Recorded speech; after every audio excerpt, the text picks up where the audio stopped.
శివుడు అన్నాడు గౌతమ మహర్షితో, అరుణాచలమునందు ప్రదక్షిణము గొప్పది.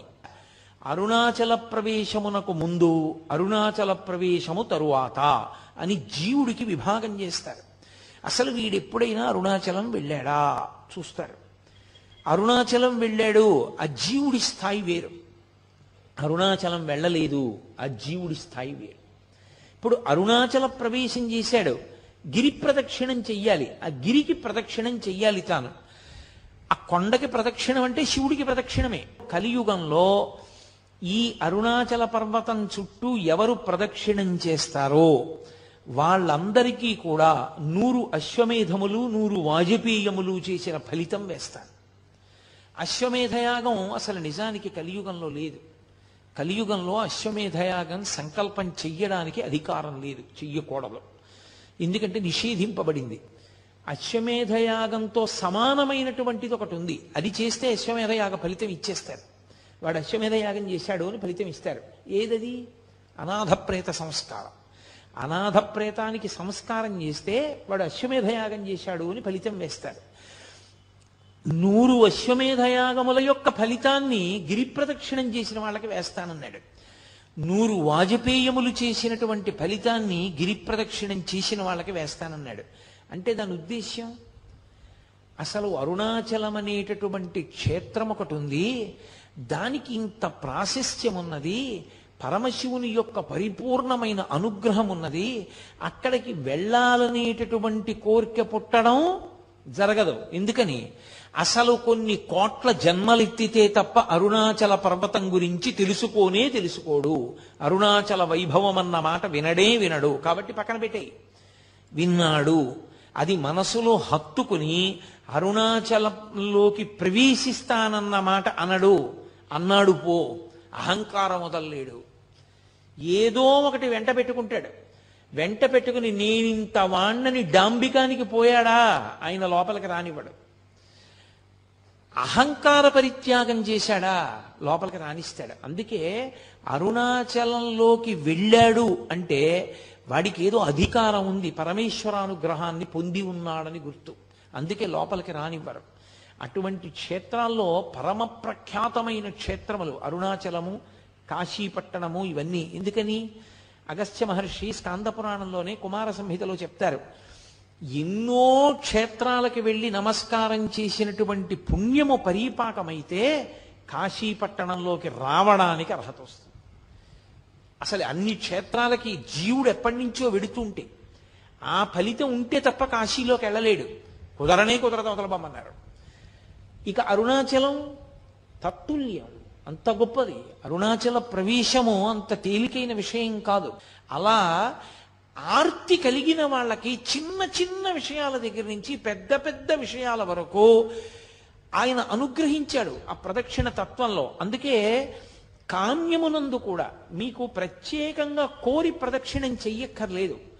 ఆదివారం నాడు ప్రదక్షిణం చేశాడనుకోండి, ఆదివారం నాడు ప్రదక్షిణం చేసి వచ్చేస్తే సూర్యమండలాన్ని భేదిస్తాడు జీవుడు. శరీరం పడిపోయిన తర్వాత శరీర పతనానంతరము సూర్యమండలాన్ని ఛేదించి కైలాసంలో శివలోకానికి వెళ్ళి శివ సాన్నిధ్యమును పొందుతాడు. ఒక సోమవారం నాడు ప్రదక్షిణం చేశాడనుకోండి, జరామృత్యువులను దాటతాడు. జరామృత్యువు అంటే వృద్ధాప్యము, మృత్యువు. ఇదొక చిత్రమైనటువంటి విషయం. చాలా మంది త్రిదళం త్రిగుణాకారం త్రినేత్రంచ త్రియాయుధం అంటుంటారు, కానీ అలా లేదు. అసలు యథార్థ పాఠం త్రియాయుషం అనుంది. త్రియాయుషం ఏకబిల్వం శివార్పణం. త్రియాయుషం అంటే 3 రకములైన ఆయుర్దాయాల్ని కోరుతారు. నేను వృద్ధాప్యాన్ని చూడాలని నేను కోరుకోవాలి. బాల్యము, కౌమారము, యవ్వనము దాటి నేను వార్ధక్యాన్ని చూడాలి అని అడగాలి. ఎందుకో తెలుసా?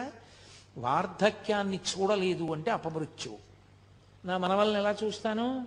నా మనవల్ని చూసేశాను అనుకోండి, నేను నా 2వ తరాన్ని చూసేశాను. 2 తరాలు చూసేశాను అంటే లౌకికంగా నేను నా ఆయుర్దాయం చేత పరిపూర్ణంగా వంశంలో ప్రధానమైన మలుపులు చూసేశాను. ఇప్పుడు నేను వానప్రస్థానికి, ఈశ్వరుణ్ణి చేరుకోవడానికి, తపస్సు చేసుకోవడానికి వెళ్ళవచ్చు, అర్హత పొందుతాను. ముందే పడిపోయింది అనుకోండి శరీరం, అసలు ఇంకా కొడుకు లేడు, కొడుకుని చూడలేదు, తను చెయ్యవలసిన కర్తవ్యాలు పూర్తి చేయలేదు. అది అపమృత్యు దోషం అంటారు దాన్ని. అలా పడిపోకూడదు శరీరం.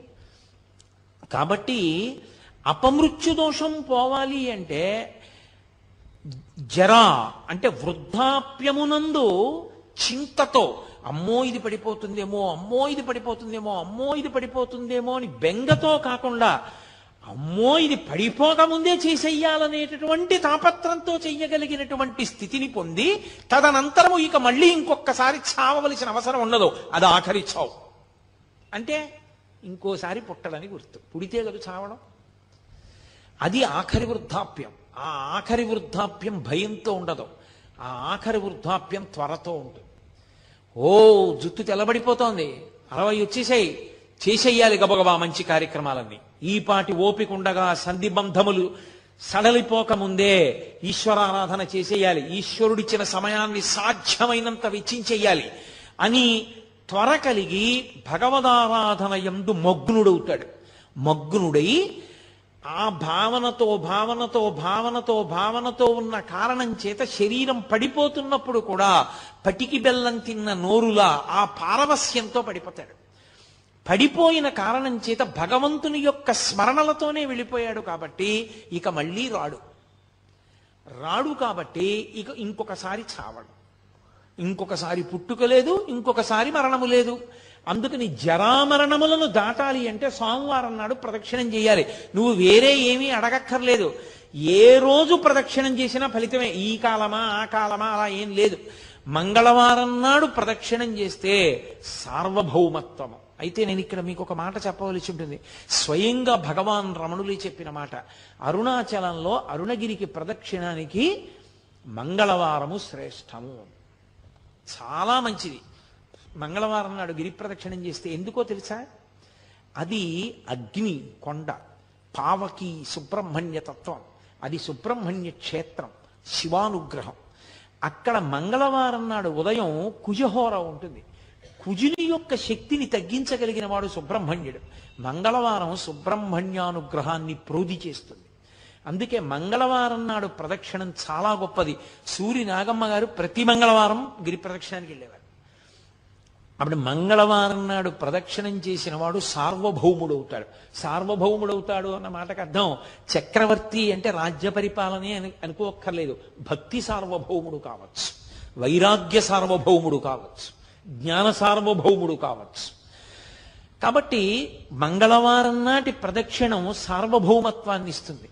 బుధవారం నాడు గిరి ప్రదక్షిణం చేసినటువంటి వాడికి అపారమైనటువంటి పాండిత్యం అబ్బుతుంది. పాండిత్యం అంటే ఏవో కొన్ని పద్యాలు కొన్ని శ్లోకాలు చెప్పడం అనుకుంటున్నారేమో, కాదు. పండాహ అంటే భగవంతుని యొక్క జ్ఞానము కలుగుట. భగవద్జ్ఞానము కలగాలి అంటే తనంత తానుగా లోపల పొటమరించాలి అంటే బుధవారం నాడు ప్రదక్షిణం చెయ్యాలి. గురువారం నాడు నియమంగా అరుణాచలానికి ప్రదక్షిణం చేసిన వాడు లోకగురువు అవుతాడు. అంటే జగద్గురు స్థానాన్ని పొందుతాడు. అంతటి మహానుభావుడు అవుతాడు. అంటే బహుశః లోకం కోసం పుట్టిన కారణజన్ముడే తప్ప కర్మ అనుభవించడానికి పుట్టిన జన్మ కాదది. అటువంటి స్థితిని పొందుతాడు.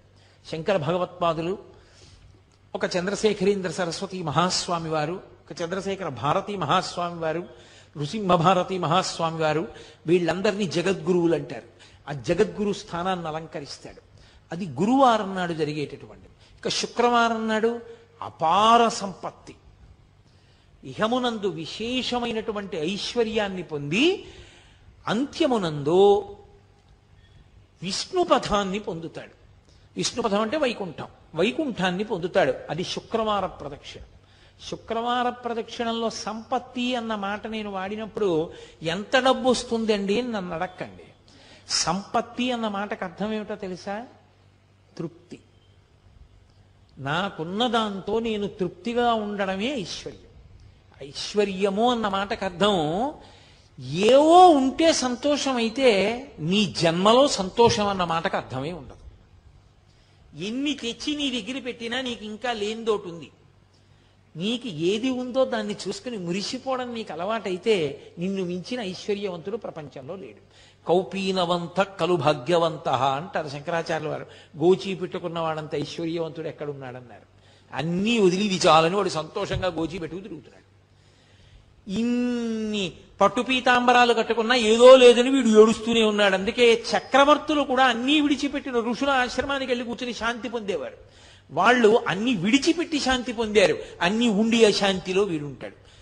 శాంతి ఐశ్వర్యం. అందుకే మనకి సనాతన ధర్మంలో ఏం చేసినా ఓం శాంతి శాంతి శాంతి అని పూర్తి చేస్తారు.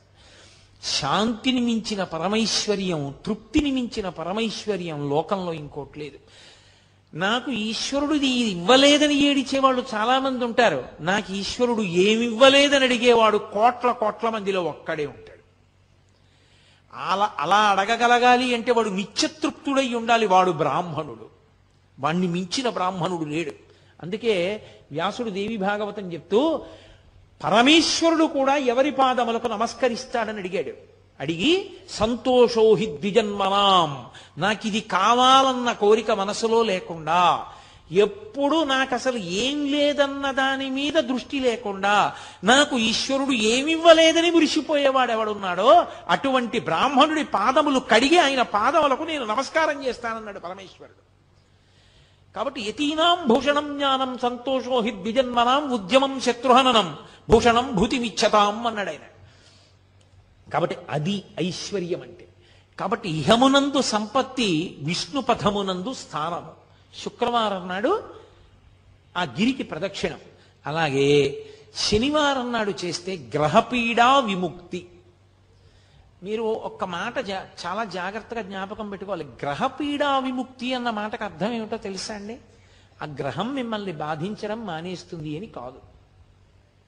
మరి ఇంకెందుకండి గ్రహపీడా విముక్తి అని మీరు నన్ను అడగచ్చు. గ్రహములకు ఈశ్వరత్వము లేదు. గ్రహములకు ఈశ్వరత్వం లేదు. అందుకే నేను మీతో ఒక మాట చెప్తాను. ఒక దేవాలయంలో అనేకమైన దేవతామూర్తులు, నవగ్రహ మంటపం, గోపూజ జరుగుతున్నాయి అనుకోండి. మీరు ఏదైనా మరిచిపోవచ్చేమో కానీ గోవుకి ప్రదక్షిణం చేయకుండా మీరు వెళ్ళకూడదు. ఒక దేవాలయానికి ఎదురుగుండా ఒక ఆవు మేస్తోంది అనుకోండి, మీరు గుళ్ళోకి వెళ్ళడం ముఖ్యమా, ఆ గోవుకి ప్రదక్షిణం చేయడం ముఖ్యమా అంటే గుళ్ళోకి వెళ్ళడం కన్నా గో ప్రదక్షిణం ముఖ్యం. మీరు గుళ్ళోకి వెళ్ళి గోవును వదిలేసి వెళ్ళారనుకోండి, ఈశ్వరుడు కూడా అనుగ్రహించాడు. గో ప్రదక్షిణమే గొప్పది. దిలీప చక్రవర్తి వృత్తాంతం లేదు? గోవును దాటిడితే ఏమయ్యాడు? గోవుకి ప్రదక్షిణం చెయ్యాలి. నవగ్రహ మంటపానికి ప్రదక్షిణ వదిలేశారనుకోండి, ఉపద్రవం రాదు. ఎందుకో తెలుసా? గ్రహములకు ఈశ్వరత్వము లేదు. కొంతమంది పొరపాటున శనీశ్వరుడు అంటుంటారు. శనీశ్వరుడు అన్న మాట లేదు. శనైశ్చరుడు. శనైహి చరహ. మెల్లగా మెల్లగా నడుస్తాడు ఆయన. అందుకని ఆయనకి శనైశ్చరుడు తప్ప శనీశ్వరుడు లేదు. అసలు గ్రహములకు ఈశ్వరత్వము లేదు. ఈశ్వరత్వము లేదు అన్న మాటకు అర్థం ఏంటో తెలుసా? ఆయన గుమాస్తాయే కానీ అధికారి కాడు. గుమాస్తా గారు వద్దు, ఈయనకి 2 ఎకరాల పొలం ఇవ్వకూడదు అని రాశాడు. కలెక్టర్ గారు ఫైల్ చూసి అక్కర్లేదు, ఇతనికి ఇవ్వచ్చు, పేదవాడు పాపం, ఇతనికి ఇవ్వడానికి తగిన కారణాలు నాకు కనపడుతున్నాయి కాబట్టి 2 ఎకరాలు ఫలానా చోటు ఇతనికి ఇవ్వండి అని రాశాడు. గుమాస్తా మాట నెగ్గుతుందా? గ్రహబాధ విముక్తి అన్న మాటకు అర్థం ఏమిటో తెలుసా? గ్రహముల యొక్క పీడ కింది స్థాయికి వెళ్ళిపోతుంది. ఈశ్వరుడు పిలిచి అంటాడు, వాడిని నువ్వు బాధ పెట్టడానికి వీలు లేదు.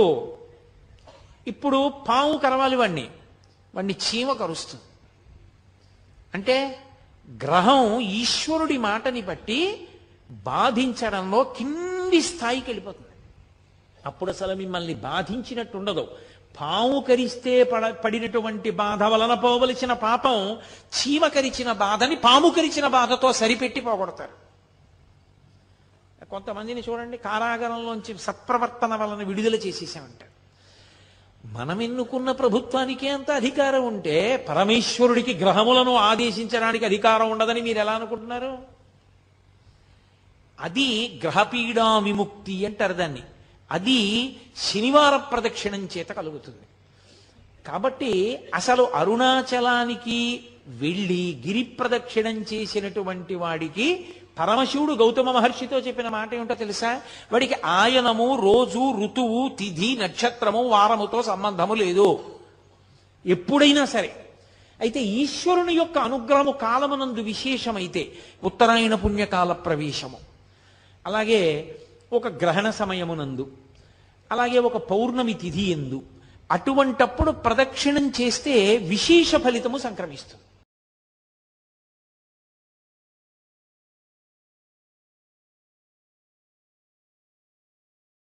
శివుడు అన్నాడు గౌతమ మహర్షితో, అరుణాచలమునందు ప్రదక్షిణము గొప్పది, అరుణాచల ప్రవేశమునకు ముందు, అరుణాచల ప్రవేశము తరువాత అని జీవుడికి విభాగం చేస్తారు.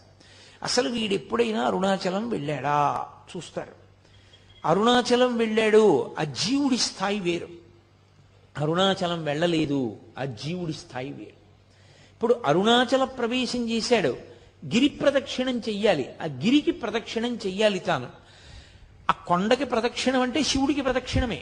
కలియుగంలో ఈ అరుణాచల పర్వతం చుట్టూ ఎవరు ప్రదక్షిణం చేస్తారో వాళ్ళందరికీ కూడా 100 అశ్వమేధములు 100 వాజపేయములు చేసిన ఫలితం వేస్తారు. అశ్వమేధయాగం అసలు నిజానికి కలియుగంలో లేదు. కలియుగంలో అశ్వమేధయాగం సంకల్పం చెయ్యడానికి అధికారం లేదు, చెయ్యకూడదు. ఎందుకంటే నిషేధింపబడింది. అశ్వమేధయాగంతో సమానమైనటువంటిది ఒకటి ఉంది, అది చేస్తే అశ్వమేధయాగ ఫలితం ఇచ్చేస్తారు. వాడు అశ్వమేధయాగం చేశాడు అని ఫలితం ఇస్తారు. ఏదది? అనాథప్రేత సంస్కారం. అనాథప్రేతానికి సంస్కారం చేస్తే వాడు అశ్వమేధయాగం చేశాడు అని ఫలితం వేస్తారు. 100 అశ్వమేధయాగముల యొక్క ఫలితాన్ని గిరి ప్రదక్షిణం చేసిన వాళ్ళకి వేస్తానన్నాడు. 100 వాజపేయములు చేసినటువంటి ఫలితాన్ని గిరి ప్రదక్షిణం చేసిన వాళ్ళకి వేస్తానన్నాడు. అంటే దాని ఉద్దేశం